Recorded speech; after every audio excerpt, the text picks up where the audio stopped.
ug dinhi masabtan sab nato nga nganong gikinahanglan gyud ang covenant tungod kay ang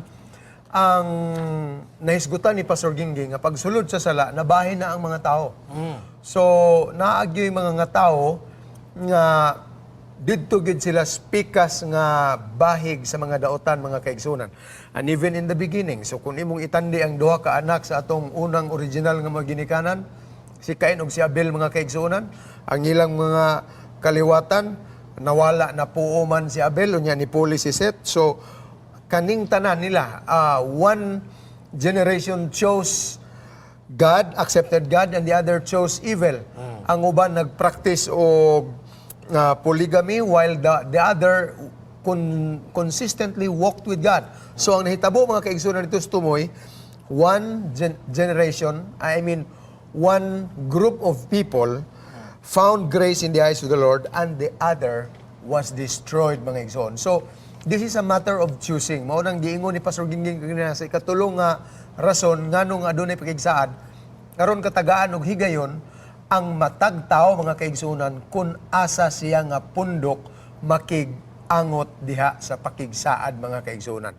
So it's very crucial, and the choice according to Ma'am Pinky is never forced. Wala pinugsanay kundi pinaugalingon o pinaagi sa imong gugma. So kung gugma nimo mutuklod ngadto sa paghimog pakigsaad ngadto sa Dios, then you will be part of His covenant relationship mga kaigsunan. Pastor Gingging. Kanang giingon diha bitaw sa atong lesson mga kaigsunan nga despite our wickedness, God has never given up to restoring the relationship with us. He has renewed His everlasting covenant many times. Muntong giingon ganina nga kadaghan, maura ang content, maura ang direction, di ba? Ang tuyo gyud sa Ginoo mga kaigsunan nga masiguli gid ta diha niya.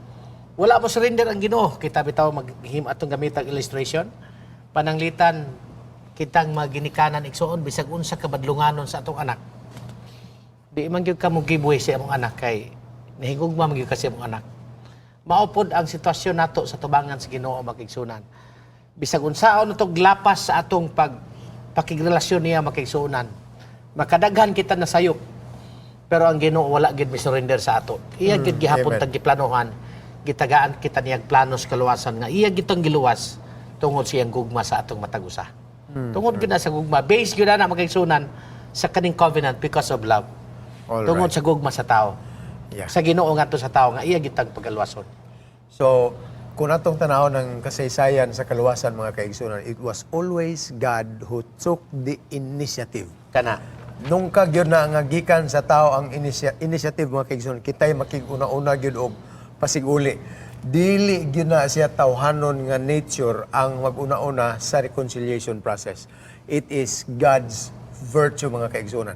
So kapila naman nato ning gabalik-balik kung naa magaling tao makahimo niya ng initiative sa pag-reconcile kana dili tungod kay yan ang kaugalingong lihok kundi gasa na sa Dios kaniya mga kaigsunan. So kung sa tinagalog pa kaloob ng Dios sa kanya yan.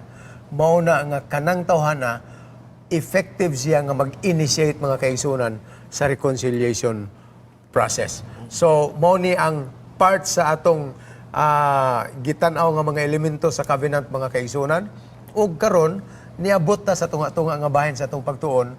We will take a break. Ayaw mo hawa din ha kay padayon na to mga kaigsunan ang pagtuki sa mas lalumpa nga mga bahin sa atong leksyon ining sa panahon na.